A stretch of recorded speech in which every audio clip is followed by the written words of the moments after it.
सुप्रभात विद्यार्थियों। आज की कक्षा में हम पाठ 6 भगवान के डाकिए इस कविता का अध्ययन करेंगे, जिसके लेखक है रामधारी सिंह दिनकर। इसमें लेखक ने पक्षी और बादल का संबंध एक दूसरे से जोड़ते हुए इन लोगों को भगवान के डाकिए के रूप में चित्रित किया है।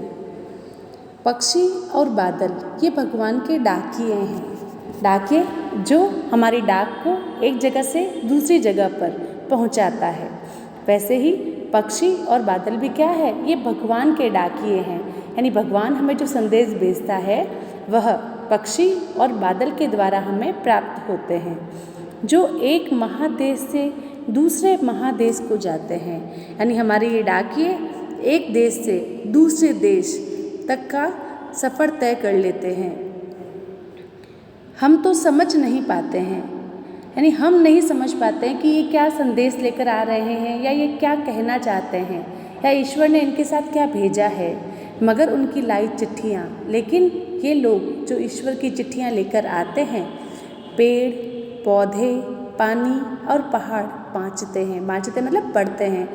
तो इनके द्वारा यानी पक्षी और बादल के द्वारा भगवान की लाई हुई चिट्ठियों को कौन पढ़ते हैं? पेड़ पौधे पानी और पहाड़। तो पक्षी और बादल का संबंध एक दूसरे से जोड़ते हुए कवि कहता है कि ये दोनों भगवान के डाकिए हैं। जिस प्रकार डाकिया हमारे लिए संदेश लाता है, उसी प्रकार ये प्राकृतिक डाकिए हमारे लिए ईश्वर का संदेश लाते हैं। पक्षी आकाश में भ्रमण करते हैं और बादल उमड़ घुमड़ कर पृथ्वी का चक्कर लगाते हैं। इन्हें देखकर ऐसा लगता है कि भगवान के डाकिए के रूप में ये उनका संदेश लेकर पूरी पृथ्वी पर घूमते रहते हैं, यानी एक महादेश से दूसरे महादेश तक जाते रहते हैं। वे भगवान के संदेश को मनुष्यों में बांटते हैं, परंतु मनुष्य उस संदेश को समझ नहीं पाता। इनकी लाई चिट्ठियों को पर्वत पेड़ पौधे और नदियाँ पढ़ती है। हम तो केवल यह आंकते हैं कि एक देश की धरती दूसरे देश को सुगंध भेजती है, और वह सौरभ हवा में तैरते हुए पक्षियों की पाँखों पर गिरता है, और एक देश का भाप दूसरे देश में पानी बनकर गिरता है। यानी हम आंकते मतलब मूल्यांकन करना।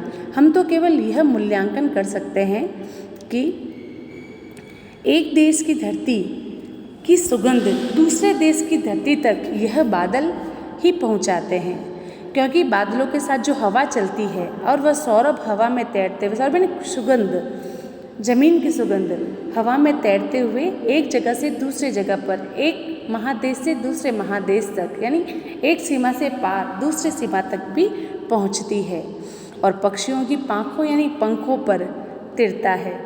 और एक देश का भाप यानी इस देश के भाप से दूसरे देश में वर्षा होती है, क्योंकि जब वर्षा में बादल समुद्र से भाप इकट्ठी करते हैं, तो वो ये नहीं देखते कि ये भारत से है या ये किसी अन्य देश से है।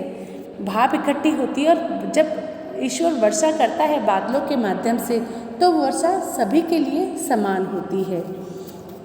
पेड़ पौधे अपनी वायु, धरती अपनी सुगंध तथा नदियाँ अपना जल किसी सीमा विशेष में रहने वालों के लिए नहीं रखती। वे बिना किसी भेदभाव के सभी को लाभ पहुंचाती है। उनके कार्य से मनुष्य को सीख लेनी चाहिए, जिससे शिक्षा लेनी चाहिए कि हमें भी आपस का भेदभाव मिटाकर मिलजुल कर एक साथ रहना चाहिए, जिससे भगवान के संदेश को समझकर हम अपने जीवन को सार्थक बना सके। यानी ईश्वर जो हमें संदेश भेजता है समानता का, आपसी प्रेम का, सौहार्द का, उस संदेश को हम समझ सके और उसे हमारे जीवन में उतार कर जो भी भेदभाव हम लोगों के बीच चल रहा है उसे दूर करें, तो ईश्वर द्वारा भेजा गया संदेश सार्थक हो जाएगा।